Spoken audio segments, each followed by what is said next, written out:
Hi all. இப்போ என்ன பார்க்க போகிறோம் அப்படின்னா, இரண்டாம் ஆங்கிலேய மராத்திய போர் 1803லேருந்து 1805 வரைக்கும் நடந்திருக்கும். இந்த போர் எதுக்காக நடந்திருக்கும்னு பார்த்தோம்னா, ஆங்கிலேயர்கள் துணைப்படை திட்டம் அப்படிங்கிற ஒரு திட்டத்தை அறிமுகப்படுத்தியிருப்பாங்க. இதை எல்லா மன்னர்களும் ஏற்றுக்கணும்னு அவங்கள வற்புறுத்தி ஏற்றுக்கவும் வச்சுருப்பாங்க. ஆனால் பேஷ்வாக்கள் மட்டும் அதை மறுத்திருப்பாங்க. அதனால தான் இந்த போர் நடந்திருக்கும்.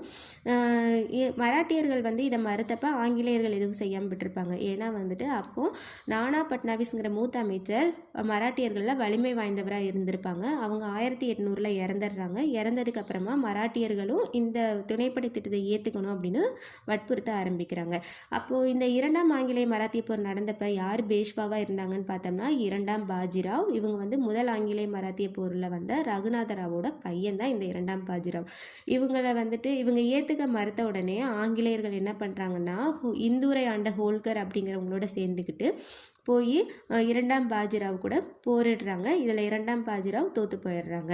அதனால் 1802 பஸ்ஸின் அப்படிங்கிற உடன்படிக்கை போடப்படுது. இந்த உடன்படிக்கை மூலமாக நிறைய ஒப்பந்தங்கள் மேற்கொள்ளப்படுது. அதில் ஒன்று தான் மராட்டியர்கள் துணைப்படை திட்டத்தை ஏற்றுக்கணும் அப்படிங்கிறது. இதில் போடப்பட்ட இந்த நிறைய ஒப்பந்தங்கள் மூலமாக இந்த பஸ்ஸின் உடன்படிக்கைங்கிறது அடிமை சாசனம் அப்படின்னு சொல்லப்படுது. ஓகேங்களா?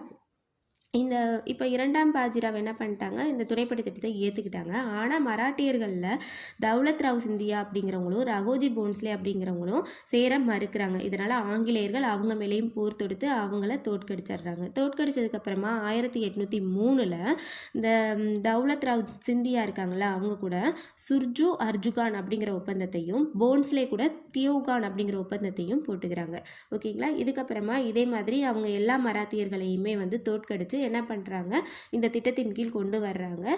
இதோட இரண்டாம் ஆங்கிலேய மராத்திய போர் முடிவுக்கு வந்துடுது. ஓகேங்களா? இந்த கண்டென்ட் உங்களுக்கு புரிஞ்சிருக்கும்னு நினைக்கிறேன். இது மாதிரி நிறைய கண்டென்ட் பார்க்க என்னோட இந்த சேனலை சப்ஸ்கிரைப் பண்ணுங்கள். தேங்க்யூ.